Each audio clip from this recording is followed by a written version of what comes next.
ফজরের নামাজ শেষ হতেই ভোরের নির্মল বাতাসে শুরু হলো আমার আজকের যাত্রা। গন্তব্য দাউদকান্দি ঘাট। আমার প্রিয় বন্ধু হাসান আলী আজ তার পরিবারের জন্য কিছু মাছ কিনবে, আর আমি তার এই ভোরের অভিযানের সঙ্গী। হাসান আলী ভাই আগেই পৌঁছে গেছেন, আমার জন্য অপেক্ষায় ছিলেন। আসলে যার কাজ তার গুরুত্ব তো একটু বেশিই থাকে, এটাই স্বাভাবিক। আজকের সকালের আকাশ ছিল অপূর্ব, আকাশ যেন একটু বেশি নীল ছিল আজ। এছাড়াও বিখ্যাত তাসফিন পাম্প তো রয়েছেই, যার পরিবেশ এমনি মন ভালো করে দেয়। সব মিলিয়ে সকালটা ছিল সত্যি শান্ত আর প্রাণবন্ত। গাড়ির জন্য একটু অপেক্ষা করার পর আমরা একটি সিএনজি পেয়ে রওনা দিলাম দাউদকান্দি ঘাটের দিকে।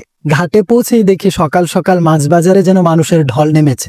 বাজারে ঢুকে আমরা ঘুরে ঘুরে মাছ দেখলাম, দাম জিজ্ঞেস করলাম। ছোট রুই মাছ 300 টাকা কেজি, বড় রুই মাছ 400 থেকে 500 টাকা কেজি, কাতলা 300 টাকা কেজি, বড় চিংড়ি 1500 টাকা কেজি। ইলিশের দাম শুনে একটু চমকে উঠলাম, 1000 থেকে 1100 টাকা পর্যন্ত। বড় পাঙ্গাস বিক্রি হচ্ছে 180 থেকে 200 টাকা কেজি, আর বিশাল তেলাপিয়া গুলোও চোখে পড়লো। হাসান আলী ভাই কয়েকটি মাছ নিলেন তার পছন্দ মতো, তারপর পাশের কাঁচা বাজারে ঢুকে কিছু শাক সবজিও নিলেন। বাজারঘাট শেষ করে আমরা ফেরার পথে রওনা করলাম। ফেরার সময় হঠাৎ চোখে পড়লো সূর্যের অপরূপ এক দৃশ্য। সূর্যটা যেন একটা পাকা আম গাছের পেছনে লুকিয়ে আছে। দেখতে মনে হচ্ছিল যেন আগুনের শিখা গাছের আড়ালে নাচছে। হাঁটতে হাঁটতেই সূর্যটা পূর্ণভাবে উঠে এলো, আলো ছড়িয়ে দিল চারপাশে। শেষমেশ আমরা আরেকটি সিএনজিতে চেপে বাড়ির পথে রওনা দিলাম, মনে একরাশ প্রশান্তি নিয়ে। আজকের এই ছোট্ট সফর আমাদের মনে রেখে গেল অনেক সুন্দর মুহূর্ত।